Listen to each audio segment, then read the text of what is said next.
Just as California had officially become America's 31st state in September 1850, something extraordinary was already unfolding beneath its soil.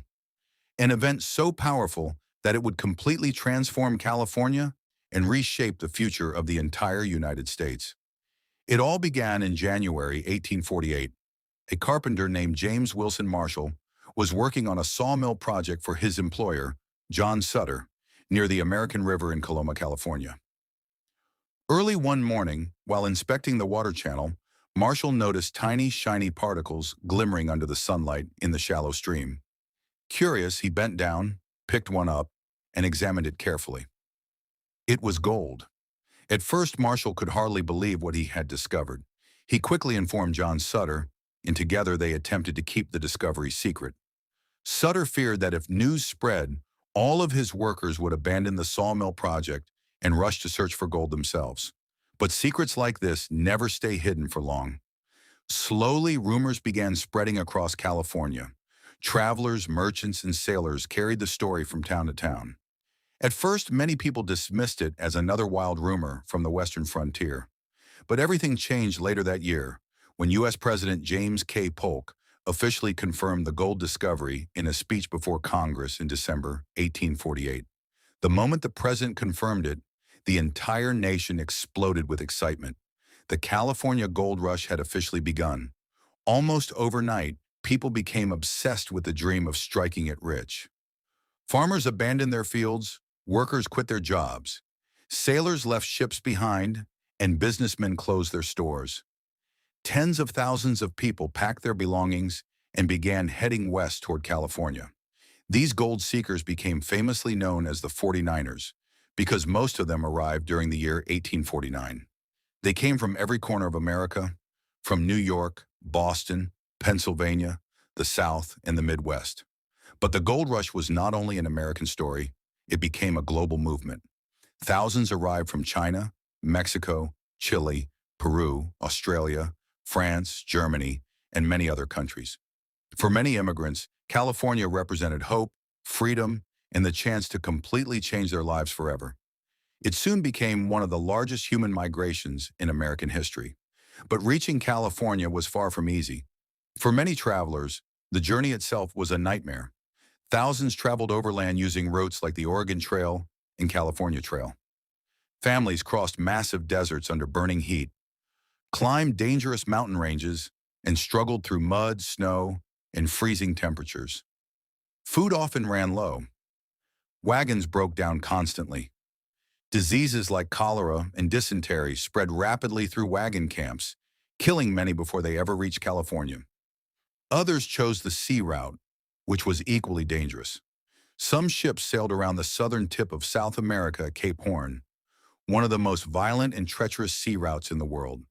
The trip could take 6 to 8 exhausting months through deadly storms and freezing oceans.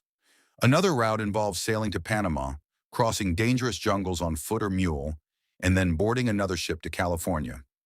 Many people never survived the journey. And yet, despite all the dangers, the dream of gold kept pulling more and more people westward. When the fortune seekers finally arrived, they discovered a land changing at unbelievable speed. San Francisco, which had once been a quiet little settlement with barely 800 residents, suddenly exploded into a chaotic boomtown. Within a single year, its population jumped to over 25,000 people. Ships crowded the harbor every day, bringing thousands of newcomers. In fact, so many sailors abandoned their ships to join the gold hunt that hundreds of empty vessels were left floating in San Francisco Bay. Entire towns appeared almost overnight. Mining camps, wooden cabins, hotels, saloons, gambling houses, and trading posts spread rapidly across Northern California. Places like Sacramento, Stockton, and Marysville grew into major centers almost instantly. But life in the goldfields was far harsher than most people had imagined. Every morning before sunrise, miners rushed to rivers and streams carrying pans, shovels, and picks. They stood for hours in freezing water, searching for tiny gold flakes. Others dug deep into hillsides, hoping to uncover hidden deposits underground. The work was exhausting, dangerous, and brutally competitive. A small number of miners became incredibly wealthy almost overnight. Some discovered large nuggets worth thousands of dollars and instantly became famous. Stories of sudden riches spread everywhere, encouraging even more people to come. But for the vast majority, reality was disappointing. Most miners found only tiny amounts of gold, sometimes not even enough to pay for food and tools. Many spent months working endlessly with little reward. Some ended up poorer than when they first arrived. Meanwhile, merchants and business owners often made far more money than the miners themselves. Because demand was so high, prices became absolutely insane. A simple loaf of bread could cost $10. Eggs sold for $1 each. A basic shovel or pair of boots could cost a fortune. Hotel rooms, fresh meat, and everyday supplies became luxuries few could afford. Wherever thousands of desperate men gathered without proper law enforcement, chaos followed. Saloons, dance halls, gambling houses, and bars appeared in nearly every mining camp. Fights, robberies, cheating, and violence became extremely common. Since California had very little organized government or police at the time, many towns relied on vigilante groups to enforce their own rough justice. Despite the hardships and chaos, the gold rush completely transformed California within just a few years. The population exploded from around 14,000 people in 1848 to over 100,000 by the end of 1849. By 1852, more than 250,000 people had arrived. Roads, ports, rail connections, schools, newspapers, banks, and businesses expanded rapidly. California's economy began growing at an astonishing speed, and the state quickly became one of the most important regions in America. However, this explosive growth came with a devastating human cost. Native American communities suffered terribly during the gold rush era. Many tribes were violently forced off their ancestral lands.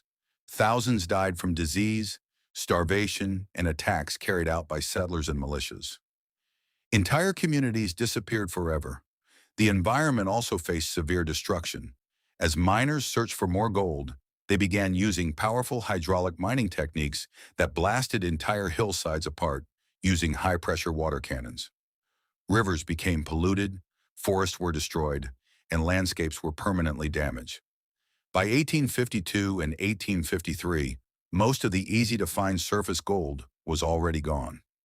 Large mining companies slowly replaced independent miners because deeper mining required expensive equipment and machines. Thousands of disappointed prospectors returned home broke and exhausted, carrying nothing but broken dreams. But many others stayed. Some opened businesses, others became farmers, bankers, traders, railroad workers, or entrepreneurs. These settlers helped build the foundation of modern California and turned the state into a long-term center of trade, agriculture, industry, and innovation. In many ways, the California gold rush was never truly just about gold. It was about ambition. It was about risk. It was about ordinary people chasing the possibility of a completely different future. The gold rush brought together dreamers, adventurers, immigrants, and workers from every part of the world, giving California its unique mix of cultures, energy, diversity, and opportunity, characteristics that still define the state today. And perhaps most importantly, the gold rush pushed America toward becoming a major economic power on the Pacific coast, opening the door for future growth, railroads, international trade, and eventually the rise of modern California itself. In the next episode, we'll explore what happened after the gold rush era, how California entered the age of Hollywood, massive oil discoveries, agricultural expansion, devastating earthquakes, World War II industries, and eventually the rise of Silicon Valley, the technology capital of the world. If you're enjoying this California series, make sure to hit the like button, subscribe to the channel, and turn on the notification bell so you never miss the next episode of U.S. States Chronicles. And now I want to hear from you. If you were living in 1849, would you have risked everything and traveled to California in search of gold? Or would you have stayed home safely? Also, tell me which U.S. state you want us to cover after this California series ends. Thank you so much for watching. See you in episode 3 of U.S. States.